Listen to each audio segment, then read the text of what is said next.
सभी लोगों का आपके अपने इस YouTube channel A1 Sharma classes के अंदर। फ्रेंड्स, आज की वीडियो में लाया हूँ आपके लिए एक विशेष टॉपिक जिसका नाम है उत्सर्जन। आज की इस वीडियो में हम उत्सर्जन संबंधित सभी बातों पर यहाँ चर्चा करेंगे। उत्सर्जन के अंतर्गत हम सबसे पहले उत्सर्जन की परिभाषा का यहाँ पर अध्ययन करेंगे और उसके बाद उत्सर्जन के आधार पर विभिन्न प्राणियों का वर्गीकरण सर्वप्रथम हम आज के इस वीडियो में देखेंगे।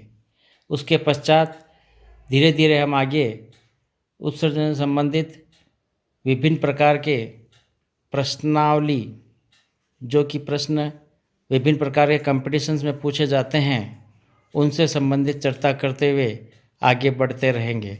सो फ्रेंड्स, सबसे पहले हम चलते हैं अपने आज के मुख्य टॉपिक उत्सर्जन की परिभाषा। फ्रेंड्स, जैसा कि हम जानते हैं, मानव भोजन ग्रहण करता है और उस भोजन के अंतर्गत मानव अपने शरीर में कार्बोहाइड्रेट, प्रोटीन, विटामिन, वसा आदि को ग्रहण करता है। इन सभी को ग्रहण करने के पश्चात मानव शरीर में उपापचय की क्रियाएं संपन्न होती है और उन उपापचयी क्रियाओं के दौरान अनेक प्रकार के नाइट्रोजनी अपशिष्ट पदार्थों का निर्माण होता है। इन नाइट्रोजनी अपशिष्ट पदार्थ के निर्माण के दौरान अनेक प्रकार के हानिकारक पदार्थ हमारे शरीर में बनते हैं और ये हमारे शरीर के लिए अति हानिकारक होते हैं, इसलिए इन्हें हमारे शरीर से निष्कासित करना अति आवश्यक होता है। इसलिए नाइट्रोजनी अपशिष्ट पदार्थों को शरीर से बाहर निकालने की प्रक्रिया उत्सर्जन कहलाती है। परिभाषा के हिसाब से अगर देखते हैं तो परिभाषा के अनुसार शरीर में होने वाली उपापचयी प्रक्रियाओं के दौरान बने अपशिष्ट पदार्थों को शरीर से बाहर निकालने की प्रक्रिया उत्सर्जन कहलाती है। यहाँ हम सर्वप्रथम मानव शरीर में विभिन्न प्रकार के नाइट्रोजनी अपशिष्ट पदार्थों को बाहर निकालने के विभिन्न अंगों के बारे में अध्ययन करते हैं। मनुष्य शरीर में उत्सर्जी अंगों के अंतर्गत हम सबसे पहले वृक्क लेते हैं। वृक्क शरीर से नाइट्रोजनी उत्सर्जी पदार्थों को बाहर निकालने का कार्य करता है, जैसे यूरिया, अमोनिया, यूरिक अम्ल आदि। ये सभी नाइट्रोजनी पदार्थ होते हैं। उसके बाद दूसरा हम अंग लेते हैं त्वचा। त्वचा आप सभी जानते हो कि त्वचा के द्वारा पसीना शरीर से बाहर निकलता है और उस पसीने के साथ लवण एवं यूरिया निष्कासित होता है, तो यह भी एक उत्सर्जी अंग माना गया है। इसके बाद में तीसरा जो अंग हम लेते हैं वो होता है यकृत। यकृत नाइट्रोजनी पदार्थों को शरीर से बाहर निकालने में सहायक होता है। उसके बाद नेक्स्ट हम लेते हैं उत्सर्जी अंग फेफड़े। चूँकि मानव श्वसन की क्रिया करता है और श्वसन की क्रिया के दौरान ऑक्सीजन को ग्रहण करता है और कार्बन डाइऑक्साइड को शरीर से बाहर निकालता है, तो फेफड़े भी एक उत्सर्जी अंग के रूप में माने जाते हैं, क्योंकि यह कार्बन डाइऑक्साइड को श्वसन प्रक्रिया के दौरान बाहर निष्कासित करते हैं। उसके बाद में नेक्स्ट जो हमारा उत्सर्जी अंग आता है मानव शरीर के अंतर्गत, वो आता है आंत, इंटेस्टाइन। इंटेस्टाइन के अंदर कुछ लवण मल के साथ शरीर के द्वारा गुदा से बाहर निकाले जाते हैं। ये कुछ उत्सर्जी अंग है जो मानव शरीर के अंदर पाए जाते हैं और उत्सर्जन अंग के रूप में कार्य करते हैं। फ्रेंड्स, यदि आप लोगों ने मेरी वीडियो को देखते हुए यहाँ तक का सफर तय किया है, तो इससे मैं ये उम्मीद करता हूँ कि या तो आपको ये वीडियो बहुत ज़्यादा पसंद आई है और आपको इससे बहुत कुछ सीखने को मिला है और आप अपनी पढ़ाई के प्रति बहुत अधिक जागरूक है। तो इस के आधार पर मैं आशा करता हूँ कि शायद आप अंत समय तक मेरी इस वीडियो को यूं ही देखते रहेंगे और आगे बढ़ते रहेंगे। इसी श्रृंखला में हम आगे बढ़ते हुए यहाँ देखेंगे उत्सर्जन के आधार पर विभिन्न प्रकार के जंतुओं का वर्गीकरण। उत्सर्जन के आधार पर जंतुओं के वर्गीकरण के अंदर जंतुओं को मुख्य रूप से 4 भागों में बांटा गया है: एमोनोटेलिक, एमिनोटेलिक, यूरियोटेलिक, यूरिकोटेलिक। इसमें सबसे पहला जो प्रकार है अमोनोटेलिक। अमोनोटेलिक में वे जंतु आते हैं जिनके मूत्र में मुख्य रूप से अमोनिया का उत्सर्जन होता है, अमोनोटेलिक कहलाते हैं।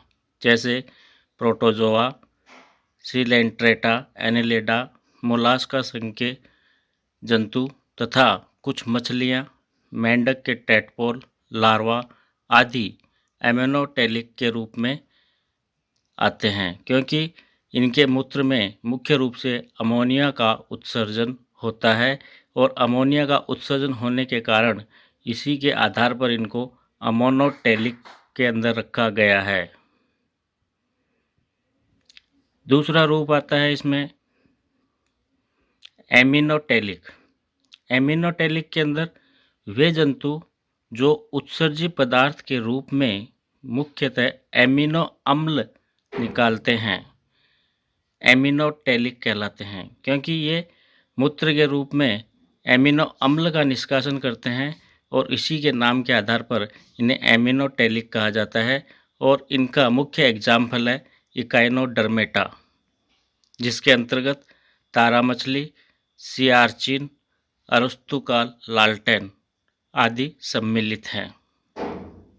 तीसरा जो वर्गीकरण के रूप में आता है यूरियोटेलिक। जैसे नाम से ही जाना जाता है यूरियोटेलिक यानी यूरिया। वे जंतु जो उत्सर्जी पदार्थ के रूप में मुख्यतः यूरिया का निष्कासन करते हैं, यूरियोटेलिक कहलाते हैं। जैसे मेंढक और सभी स्तनधारी आदि। और नेक्स्ट इसके अंदर लास्ट जो चौथा रूप आता है प्रकारों के अंदर, वो आता है यूरिकोटेलिक।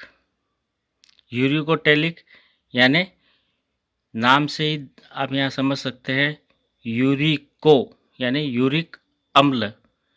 तो यूरिकोटेलिक में वे जंतु आते हैं जो मुख्य रूप से उत्सर्जी पदार्थ के रूप में यूरिक अम्ल निकालते हैं, जैसे पक्षी। ये मुख्य रूप से 4 प्रकार से यहाँ जंतुओं का वर्गीकरण किया गया उत्सर्जन के आधार पर। इसी के अंतर्गत मैं आपको यहाँ स्क्रीन पर विभिन्न प्रकार के जंतुओं के उत्सर्जी अंगों के बारे में भी बता रहा हूँ, जिसके अंतर्गत हम देखेंगे कि मुख्य रूप से जो प्लेटियलमंथीज संघ के जो जंतु होते हैं उनके अंदर ज्वाला कोशिकाएं या फ्लेम सेल्स पाई जाती है उत्सर्जी अंग के रूप में। और ऑर्थोपोडा के अंदर मेलपिगियन ट्यूब्स तथा ग्रीन ग्लैंड्स पाई जाती है। ये दोनों प्लेटियलमंथीज और ऑर्थोपोडा दोनों ऐसे संघ हैं जिसके बारे में कई बार विभिन्न प्रकार के कॉम्पिटिशन्स में पूछा जाता है। इसके अलावा सरीसृप, पक्षी, कीट के अंदर जो उत्सर्जी अंग होते हैं वो आहार नाल ही होता है। और गोल कृमि के अंदर एच आकार के उत्सर्जी तंत्र पाए जाते हैं।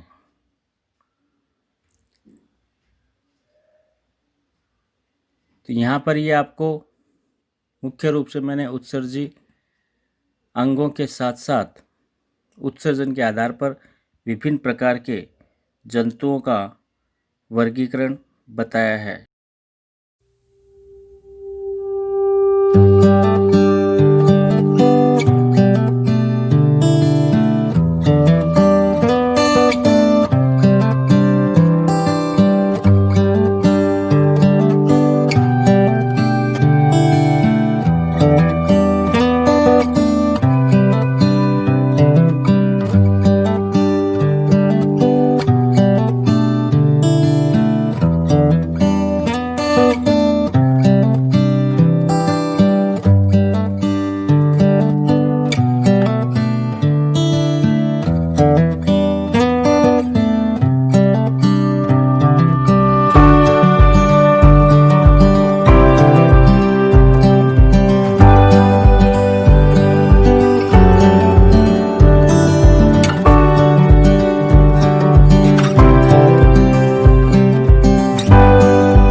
सब्सक्राइब नहीं किया है तो आप लोग अति शीघ्रता के साथ मेरे चैनल को सब्सक्राइब कर लीजिए, बेल आइकन को प्रेस कर दीजिए ताकि मेरे आने वाली नई वीडियोस का नोटिफिकेशन आपको तुरंत पहुंच सके और आप उसका शीघ्रता से लाभ उठा सके। सो फ्रेंड्स, थैंक यू, मिलते हैं नेक्स्ट वीडियो के अंदर, तब तक के लिए बाय बाय।